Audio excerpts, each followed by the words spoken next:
Hello বন্ধুরা, ডোরস্টেপ কোচিংয়ের নতুন এপিসোডে সকলকে স্বাগত।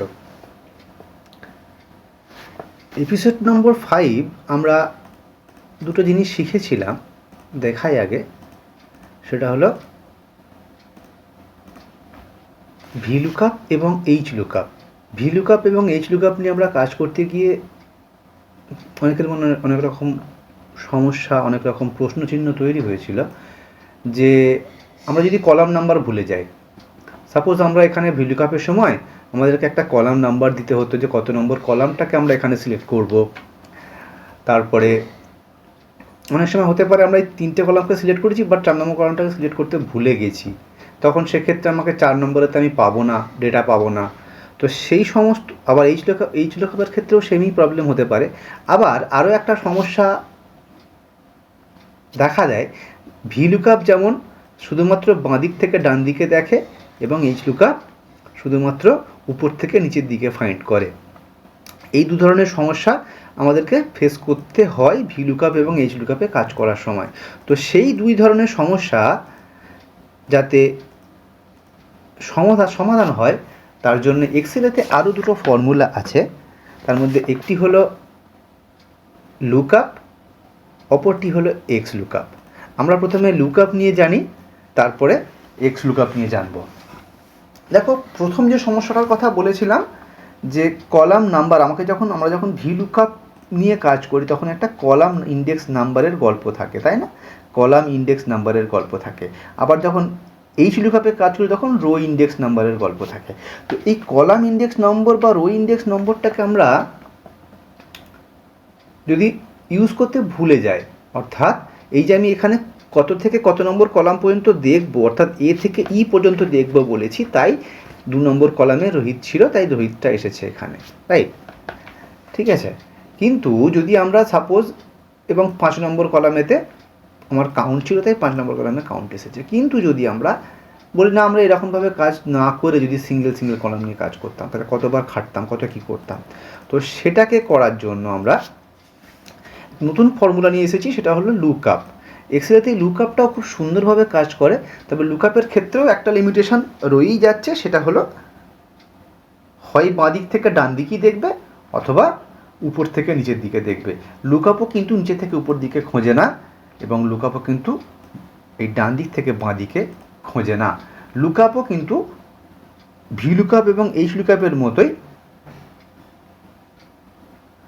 বাঁ দিক থেকে ডান দিকে অথবা উপর থেকে নিচের দিকে খোঁজে। যাই হোক, আমরা লুকআপটা দেখি, লুকআপটা কেমন কাজ করে। আমি একটা এখানে ফর্মুলা ইউজ করে রেখেছি, তোমাদের তাও আবার দেখাই। ধরো আমি এখানে কি করছি না, ব্রাঞ্চ কোড ওয়াইজ সার্চ করব। তো ইকুয়াল টু আমি কি করব, ইকুয়াল টু লুকআপ লিখব। লুকআপে আমি সার্চ করছি কোন সেলটাকে, না এই সেলে যে আমি যে ভ্যালুটা দেবো সেই সেল ভ্যালুটাকে সার্চ করব। কোথায় সার্চ করব? আমার যে টেবিল আছে, দেখো লিখছে লুকআপ ভেক্টর। লুকআপ ভেক্টর মানে কোথায় খুঁজবো। কোথায় খুঁজবো মানে, কোথায় খুঁজবো অর্থ হলো আমি এই ব্রাঞ্চ কোডটাকে খুঁজছি, অর্থাৎ আমার এ কলামেতে ব্রাঞ্চ কোডগুলো ছিল, তাই ব্রাঞ্চ কোড লুকআপ ভেক্টর হলো। রেজাল্ট ভেক্টর কি আমি এখানে কাকে আনতে চাইছি না, নাম আনতে চাইছি, সুতরাং রেজাল্ট ভেক্টর হবে আমার বি কলাম। দিয়ে আমি ব্র্যাকেট ক্লোজ করে এন্টার করে দিলাম, বা সরাসরি এন্টার করে দিলেও কাজ চলে আসে। এখন এখানে এনে আছে, তার কারণ আমি এখানে কোনো ভ্যালু পুট করিনি। দেখো, যদি আমি এখানে 1211 দিই, আমার 1211তে কিন্তু রোহিত ছিল। তাহলে আমরা সেম কাজ করতে পারি ডিস্ট্রিক্টের ক্ষেত্রেও। ইকুয়াল টু লুকআপ ভ্যালু এটি, লুকআপ ভেক্টর এটা, রেজাল্ট ভেক্টর আমার ডিস্ট্রিক্ট, এন্টার হুগলি। এভাবে আমরা কাজ করতে পারি। এবার আমরা আগের দিন একটা লক করা দেখিয়েছিলাম না, কিভাবে ফর্মুলা লক করতে হয়, ইএমআই যখন করেছিলাম। আমরা তো বারবার এরকম দ্বারা যদি অজস্র কলাম থাকে তো বারংবার তো করতে পারবো না। এটার জন্য একটা ফর্মুলা লক করার সিস্টেমটাও আমরা এখানে কাজ করব। কি কাজ করব? দেখো, আমরা প্রত্যেকবারে যখন লুকআপ করছি, লুকআপ করার সময় আমার লুকআপ ভ্যালু এই সেলটা, লুকআপ ভ্যালু আমার এই সেলটা, আর লুকআপ ভেক্টর আমার এই কলামটা। সুতরাং আমরা কি করতে পারি না লুকআপ ভ্যালুকে সিলেক্ট করলাম, F4 করে দিলাম, অর্থাৎ ভ্যালুটা লক হয়ে গেল। লুকআপ ভেক্টরটাকেও আমরা F4 করে দিলাম, অর্থাৎ এটাও আমার লক হয়ে গেল। যদি অর্থাৎ আমার এই সেলটি প্রতিবারেতে যতবারই লিখবো এই সেলটি আমার লকড থাকবে এবং এই কলামটি প্রতিবারে আমার লকড থাকবে। তাহলে আমি যদি এখানে ড্র্যাগ করে দিই তাহলে দেখো শুধুমাত্র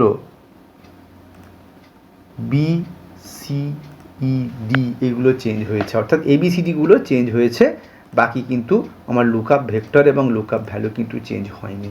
অর্থাৎ আমি লুকআপ করছি কোথায় না এই সেলটিতে লুকআপ করছি।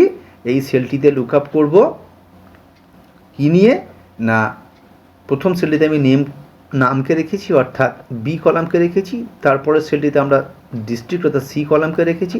তারপরে আমরা ব্রাঞ্চকে রেখেছি। তারপরে আমরা তার কাউন্ট রেখেছি। দেখো 1211 যদি আমি দেখি, দেখো আমার এক্স্যাক্ট রেজাল্ট আমি এখানে পেয়ে গেছি। অর্থাৎ এখানে আমার ওই যে ট্রু এবং ফলসের গল্প ছিল একটা, অর্থাৎ 0 এবং 1 বসানোর গল্প, সেটাও থাকছে না। এখানে সবসময় আমার এক্স্যাক্ট ভ্যালুটাই বসছে। অর্থাৎ এখানে আমার লুকআপ দিয়ে আমি এক্স্যাক্ট ভ্যালু উইথ কোনো কলাম ইন্ডেক্স নাম্বার লাগে না, কোনো 0, 1 বসানোর কোনো গল্প লাগে না, আমরা ডাইরেক্ট আমরা কিন্তু লুকআপ দিয়ে কাজটা করতে পারি। তাহলে লুকআপ আমরা ভিলুকআপের একটা অল্টারনেটিভ হিসেবেও ব্যবহার করতে পারি। লুকআপ ফর্মুলাকে আমরা ভিলুকআপের অল্টারনেটিভ হিসেবে ব্যবহার করতে পারি। শুধু যে কটি সেলকে আমরা নেব, যে কটি কলামকে আমরা নেব, সে কটি কলামকে আমরা এখানে সিলেক্ট করে করতে পারি। সেমভাবেও আমরা লুকআপকে লুকআপেরও অল্টারনেটিভ হিসেবে ব্যবহার করতে পারি। দেখা যাক, ইকুয়াল টু লুকআপ ভ্যালু কোনটা না আমার ব্রাঞ্চ কোড, এটাকে লুকআপ ভ্যালু দিলাম, কমা লুকআপ ভেক্টর হচ্ছে আমার এই ব্রাঞ্চ কোডটা, কমা রেজাল্ট ভেক্টর আমার তাহলে নেম, এন্টার মেরে দিলাম। দাঁড়া যে কোনো একটা দিই, 1215 সাপোজ দিলাম। দেখো 1215তে অয়ন আছে। এবার বাকিগুলোকে কি করে আনবো, লুকআপ ভ্যালুকে আমি লক করলাম F4 দিয়ে, লুকআপ ভেক্টরকেও আমরা লক করলাম F4 দিয়ে, এন্টার করে দিলাম।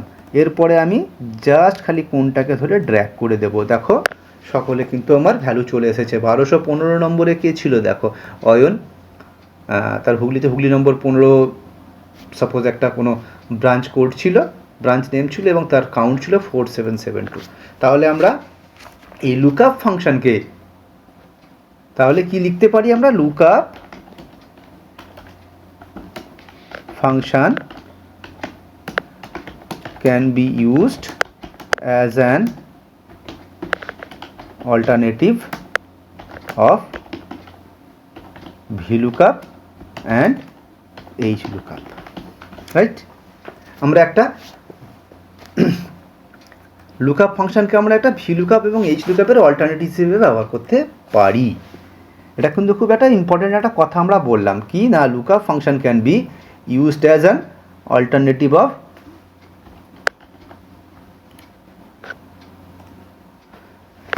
VLOOKUP and HLOOKUP। ঠিক আছে, আমরা লুকআপ নিয়ে মোটামুটিভাবে বুঝলাম। আর যারা VLOOKUP এবং HLOOKUP-এর ভিডিওটা দেখোনি আগে, আমরা ডেসক্রিপশন বক্সে আগের এপিসোডেরও লিঙ্কটা দিয়ে দেবো, সেখান থেকে তোমরা সেটিকেও ভালো করে একটু দেখে নিও। তাহলে আমার VLOOKUP, HLOOKUP, লুকআপ সব একসঙ্গে শেখা হয়ে যাবে। তাহলে এবার লুকআপটা আমরা বুঝে গেলাম, রাইট। তো লুকআপ যখন বুঝে গেলাম, তাহলে XLOOKUP-এর প্রয়োজন কেন পড়লো? XLOOKUP-এরও প্রয়োজন আছে। XLOOKUP-এর প্রয়োজনটা এই জন্য আছে, XLOOKUP-এর প্রয়োজনটা আছে সাপোজ আমাকে বলে দিল আমার এখানে সেম ডেটা আমরা নিয়েছি, ঠিক আছে, সেম ডেটা নিয়ে আমরা বলছি যে আমি ব্রাঞ্চ কোড ধরে সার্চ করব না, আমি কাউন্ট ধরে সার্চ করব। অর্থাৎ এই কাউন্ট নাম্বারটা মারবো, তাহলে সে কোন ব্রাঞ্চে কে কাজ করেছে আমরা দেখতে পাবো। তাহলে দেখতে পাচ্ছ স্বাভাবিকভাবেই সব থেকে লাস্ট কলামে আমার কে আছে, সব থেকে লাস্ট কলামে আছে কাউন্ট। তাহলে সেই কাউন্ট থেকে আমরা কি করে বাঁ দিকে কাউন্ট করব, বাঁ দিকে লুকআপ করব। কারণ দেখতেই পাচ্ছ আবার এখানেও তাই করেছি, কাউন্টকে সবার উপরে রেখেছি, কাউন্ট দিয়ে আমরা কাজ করব, অর্থাৎ উপরের দিকে কাজ করব।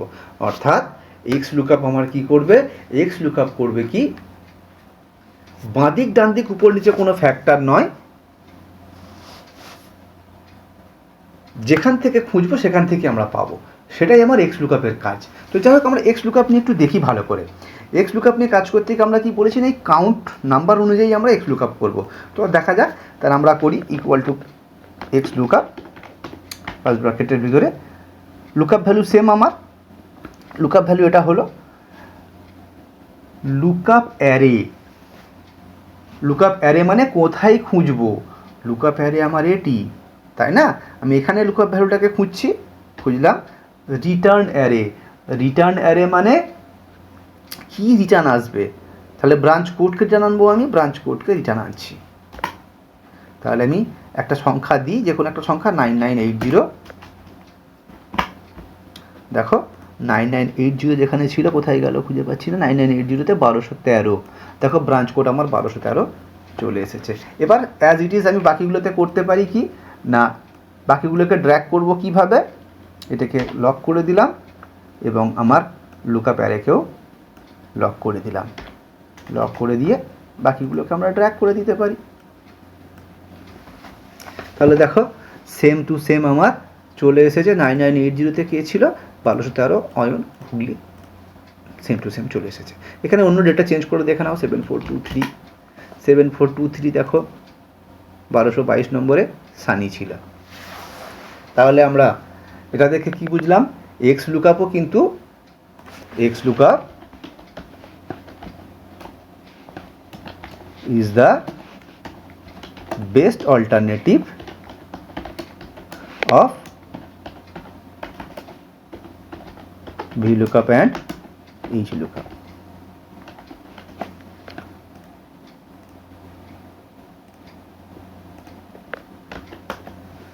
তাহলে এক্স লুকআপ কি, এক্স লুকআপ হলো আমার VLOOKUP এবং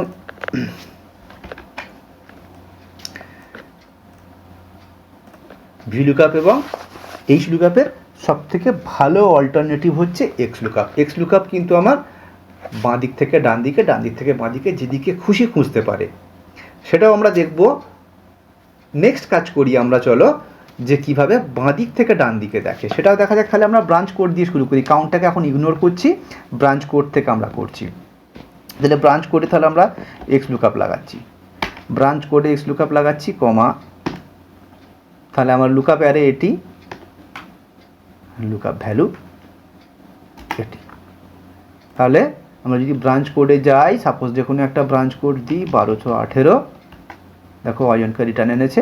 আমরা এখানে কি করতে পারি, এটিকে লক করতে পারি, এটিকেও লক করতে পারি। লক করে আমরা তারপরে দুটোকে টেনে দিলাম, দেখো 1218 নম্বর এই দুটো চলে এসেছে। তাহলে এখানটাতেও আমরা সেমভাবে করতে পারি। এখানে তো আমরা লিখতে পারি x lookup, comma lookup value, তাহলে আমার ব্রাঞ্চ কোডটা, comma lookup array branch code, return array কি হবে, কাউন্ট। 1218-তে 9318 কাউন্ট ছিল। তাহলে আমরা এক্স লুকআপ কি কিন্তু আমরা VLOOKUP এবং এইচ লুকআপের একটা ভালো এবং বেস্ট অল্টারনেটিভ রূপে ব্যবহার করতে পারি। এখানে দেখা যাক, এখানে দেখি আমরা, এখানে আমি করে রেখেছি যদিও, তবে দেখাচ্ছি। অর্থাৎ আমি যদি রো ওয়াইজ থাকে, তখন আমরা কলাম ওয়াইজ দেখলাম। এবার এইচ লুকআপের অল্টারনেটিভ কী করে করব, এক্স লুকআপ, লুকআপ ভ্যালু কাউন্টের উপর করছি, সুতরাং কাউন্টকে আমরা দিলাম, কমা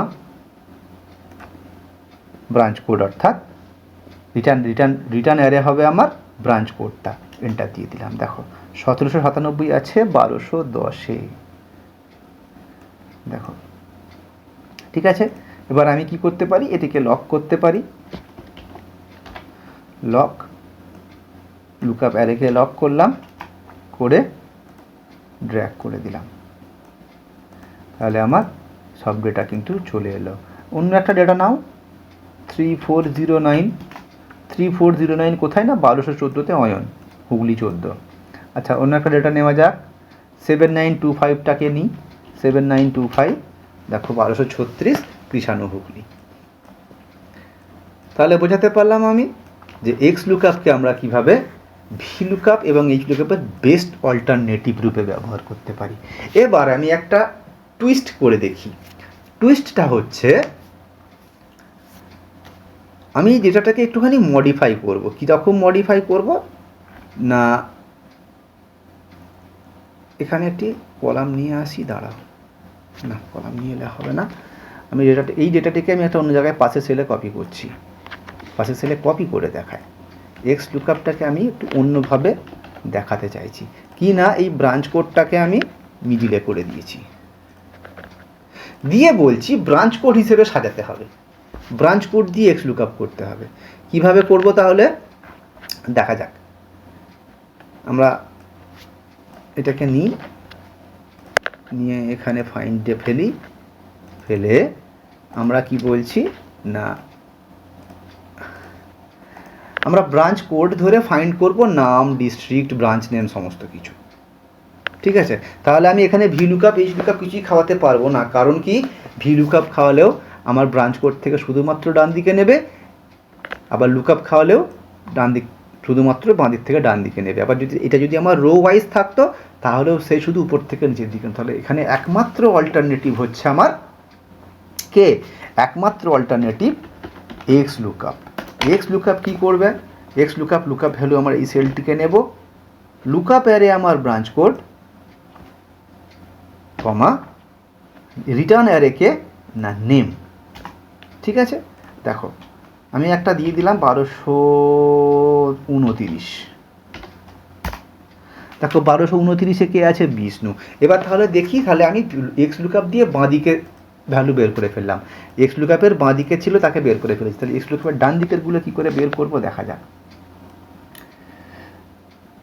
চলো আমি ফর্মুলাটাকে লিখি এখানে, equal to x lookup value, comma lookup array, comma district, enter, equal to x lookup value, comma lookup array, comma branch name. খুব সুন্দর না ব্যাপারটা, equal to x branch lookup value, lookup array, count. দেখো 1229 সমস্ত data কিন্তু আমি এখানে পেয়ে গেলাম। অর্থাৎ এক্স লুকআপ এত সুন্দর একটা ফাংশান, যে ফাংশান দিয়ে আমি কোনো একটা ডেটার মধ্যে কি বাঁ দিক, কি ডান দিক, কি উপর, কি নিচে, সকল জায়গা থেকে আমি কিন্তু ডেটা বার করতে পারবো। তাহলে যখন আমি কোনো কলামনার ডেটা নেব, কলামনার যদি কোনো কলাম ওয়াইজ ডেটা থাকে, সেই কলামনার ডেটাতে কোনো একটা ভ্যালুকে লুক আপ করবো, সেটা মাঝে থাকুক, প্রথমে থাকুক, লাস্টে থাকুক, যেখানেই থাকুক, সেটা দিয়ে কিন্তু আমরা এক্স লুকআপ দিয়ে তার বাকি সংশ্লিষ্ট রিকোয়ার্ড ডেটা, যেগুলো আমার ডেটা প্রয়োজন, সকলকেই আমরা কিন্তু এক্স লুকআপ ধরে বার করতে পারবো। আজকে আমরা অনেক নতুন কিছু জিনিস শিখলাম, তো আশা করি আজকের ভিডিওটা খুব ভালো লাগবে তোমাদের। যদি ভিডিওটা ভালো লেগে থাকে একটু লাইক করে দিও, আমার চ্যানেলটাকে একটু সাবস্ক্রাইব করে দিও। দেখা হবে নতুন একটি ভিডিও নিয়ে। ধন্যবাদ।